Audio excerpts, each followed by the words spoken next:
Hi, welcome back to day 6 of our 12 Dogs of Christmas. Today we're going to be talking about keeping kids safe around your dogs. Okay, so did you know that dogs don't like hugs and kisses? See, now, my dog loves hugs. Okay, have you seen a dog hugging and kissing another dog? No, yes. You have not. No. It's not in their repertoire. It's something that we do. It's what we do with our children. It's what we do. It's what we do with our dogs. I think that if we get our puppy from the baby, it learns to put up with it. Yeah.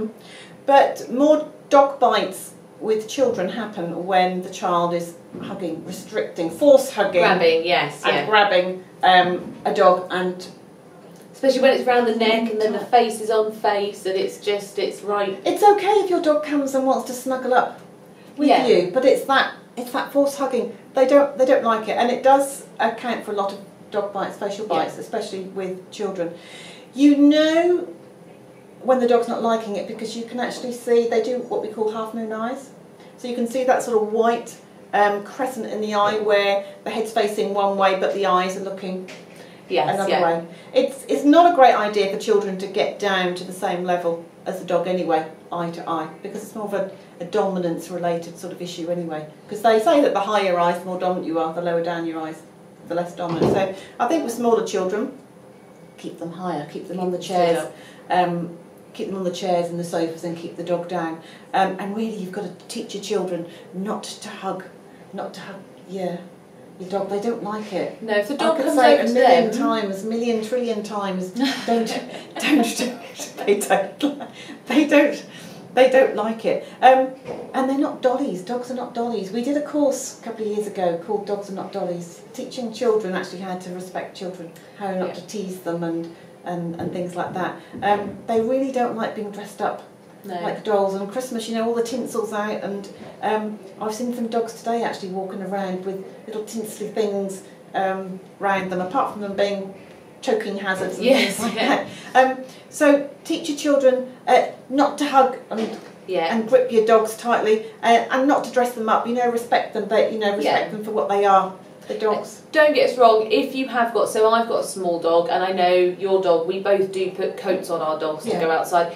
That is absolutely fine, don't get us wrong. If your dog is small, or I know greyhounds and whippets, they need coats as well. So that is absolutely fine. Just don't let your kids be sitting there and wrapping them up in tinsel and trying to put them in boxes. But also, you know, how you teach your child to behave with your dog actually is how your child is going to grow up and learn about how to interact with dogs outside of the home. And you know, they're not always friendly, dogs out, so they do have to learn how to respect other dogs. And it should start at home. It should start with your own dog. Yeah, absolutely. And it is one of the big bugbears of mine that teaching kids how to interact with dogs properly can save not only you a lot of concern, but it can keep kids safer and it can make dogs a lot happier as well. So you should always teach your children not to approach a dog when it's eating. Definitely not. Or when it's sleeping. If you scare a dog awake, it may just snap out of fear. And even if it's okay with you going to its bowl, or sitting by it, or prodding it when it's asleep, don't allow your child to do that. That doesn't mean that it's going to be alright with someone else. Especially, they may not be your kids around Christmas time. It may be nieces, nephews, grandkids. So it might be people your dog isn't familiar with. And if someone they don't know is coming in and as they see it trying to take their food, trying to take their things, that could provoke more of a response than when you do it. Also teach your kids not to try and take anything away, so not to tease the dog. Don't be, here's a treat, oh no there's not, and doing all of this, because that's going to frustrate your dog. I would just have the rule actually that I would tell them not to try and take anything out of the dog's mouth. Not to take anything away from I think them. if the dog has grabbed something that doesn't belong to him, then just call for an adult. Yes, absolutely. And let them do it. Yeah, it's a much better idea, especially, like we said, if they're not your children, say to them to call for you or to call for their parents. So if they run off with something at the child's, tell the child to come and get you rather than chasing the dog around trying to get it back. And there's going to be loads of stuff around at Christmas. Exactly. Toys and treats and dog stockings. Yeah, there's going to be so much. All sorts. So actually, with all of the mayhem that goes on, with all the noise and possible kids running around and things going on, we have mentioned before, make sure you give your dog a quiet place to go. So a bedroom is quite a good idea.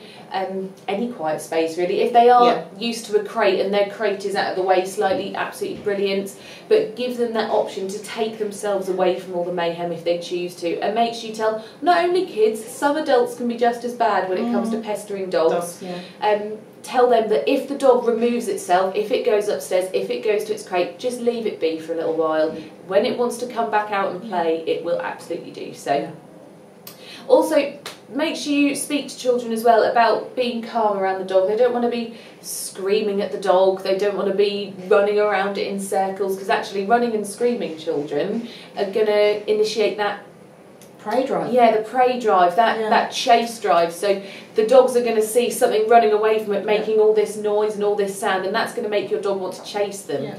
Even if when your dog gets up to them, it can cause dogs to bite, but even if it doesn't, if you've got a kid that is a little bit more nervous around children, that is going to terrify them if they turn around and there's a dog running at them full speed. And even with smaller children and larger dogs, if a dog just runs into a child full pelt, that's going to be unpleasant. So just teach them that yes, dogs are fun, they're lovely, but to respect them and to be calm around them as well. Well, you'll know if you've got a puppy, you've got a puppy. I've got a puppy. Running and screaming and all of that that makes them play bite more anyway. Yes, absolutely. So it's not great if you've got a puppy, that'll just make them play bite. And feel free to shout at your child to sit, stay. If it's being boisterous. Get the clicker out with some Christmas chocolate and see if we do a little bit of clicker training with the kids. See what you can do. Excellent. Thanks for watching. See you tomorrow. See you tomorrow.